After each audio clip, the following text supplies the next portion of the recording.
Like I said, I'm from East Texas. Of course, Devin the dude. He's from East Texas too as well.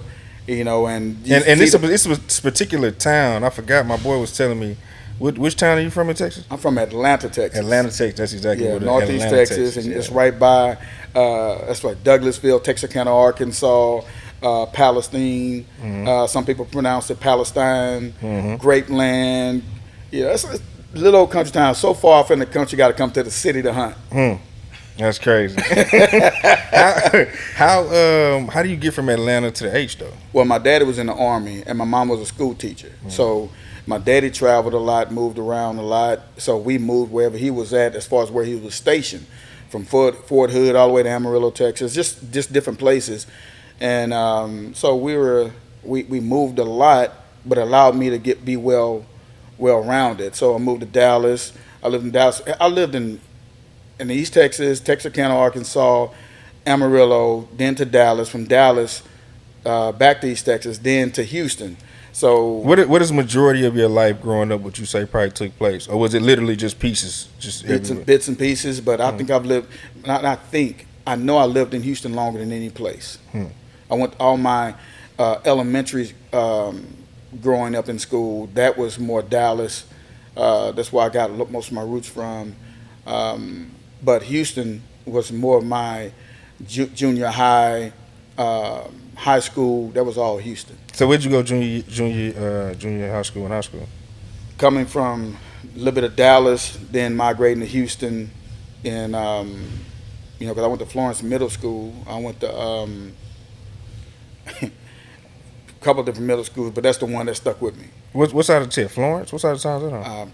I don't even remember, man. It's been so long since I left there. I mean, I'm not saying I'm telling my age, but I have been around for quite some time. So where you end up going for high school? High school. I went to Southeastern High School first, and from Southeastern High School, well, Atlanta High School, then Southeastern High School. Oh, so you still going back and Still forth? going back and forth because I moved a lot, and so I left, at an early age, went back to my hometown, wound up, did a makeshift move, came to Houston, and when I hooked back up with my parents, came to Houston. I've been here ever since. Were you doing music along this time, or are you running the music at the time? I was not really doing music professionally. I was just singing at different venues with my cousin. He played the harmonica. I told you, it was in country. So we found ways to make music, beating on the tables. So when I came to Houston and got into kind of moving around in the music, I kind of kept that same kind of format of just staying in tune with music.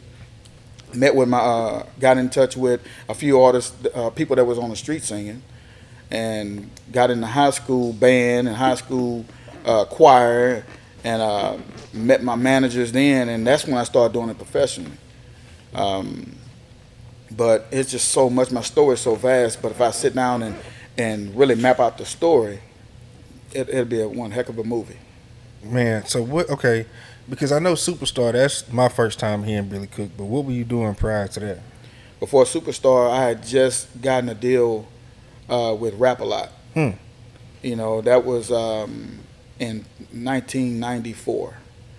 From 1994 to 1998, I was on Rap A Lot Records. I had a solo deal, and I was with a group.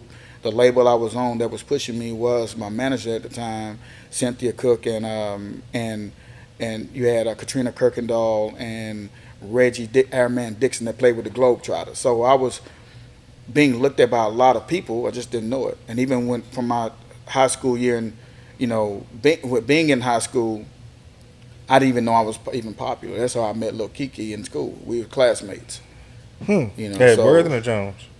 Jesse H. Jones. So I went from Southeastern High School to Jesse H. Jones. That's when I really got heavily. I started singing a lot of a cappella. So while they were rapping and beating on tables, they were beating on tables and making music, but I was doing the singing. So that's how it kind of started with me. But I really had no major interest in it because I was playing a lot of sports too. So was Keke was rapping with y'all at school back then while you was Keke singing? was rapping in school and I was singing in school. So we was in the hallways all the time. Oh shit. Okay. Yeah. So okay. You leave Jones. You sign to Rap A Lot. Yeah. What ends up happening with that situation? I mean, of course it didn't work out, but like, what was the? Well, prior to going to Rap a Lot, because there's a lot of, like I said, there's a lot of missing Okay, well, pieces give of it. That's what I'm puzzle. saying. Give it to me before Superstar. So, Yeah, run it so down. this what Yeah. happened before Superstar, before Rap a Lot. My managers at the time had gotten me on a tour with Silk, Frankie Beverly and Mays. I did a lot of private shows for Zena Garrison, Laurie McNeil, and Robin Gibbons. So how do you get? How are you getting these opportunities? Just from singing around, and people just like, okay, he's talented. My management, great managers, they knew I'd sing, so they knew to put me in the right place. And Cynthia, my manager at the time, and Katrina, they did a lot of most of the promoting, getting me on a lot of shows, just saying, look, hey, you got to hear him. You got to hear him sing. Got to hear him sing. Went all the way to Austin. I'd never been to Austin. I was like, man, this is big. Austin is huge. So a lot of that took place, and then they put me in, and a lot of took place, my music taking off was because of the way they promoted me, the way they talked so highly of how gifted I was. I didn't know how gifted I was. I just liked to sing. I knew I could sing, and they used to always work on me. Talked about personal development. You got to be coachable, teachable, trainable, because we hear things that you don't hear when you sing. Like I didn't know that I was singing nasally. I didn't know that. I'm from the country, so I don't know. I'm thinking this sounds good to me. My ears wasn't trained.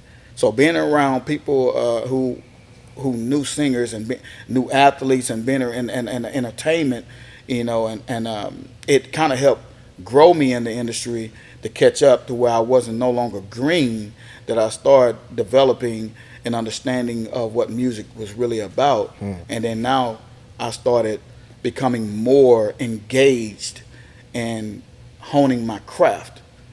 And from there, I knew that even when I first got to Houston, outside of meeting them, I met Ronnie Spencer, who was actually my uncle. Ronnie Spencer, his sister, and I'm giving you a little bit of everything, but it'll make sense over time. That's crazy. Okay. Yeah, so that's how I first met DJ Screw, was at the skating rink where Ronnie was DJing. Me and Ronnie, we lived literally like apartment next door. We was off South Shaver. So I was going to school right across from that. The school was Southeastern High School. So South Shaver Apartments was right across from there. So I learned a lot from him, just looking at those crates and seeing him do crates. So people, if you want to know how far Ronnie Spencer go back, he's been doing music. See, that's a new thing I've learned, is that like Ronnie Spencer was a DJ before he was doing all the singing. I heard him sing for the first time, and I was like, he played a lot of Al Green and a lot of Ron Isley. He was DJing all the records, the old school Parliament. I watched him do that, so I was like, I need to do some music. I could sing, and that's another influence. Was he singing and DJing, or he was just DJing? He was mostly DJing, but I knew he could sing, and I didn't really know who DJ Screw was at the time. I heard him say, I'm going to meet up with Screw. I'm going to the skating rink. I didn't know what he was talking about. Around what year is this?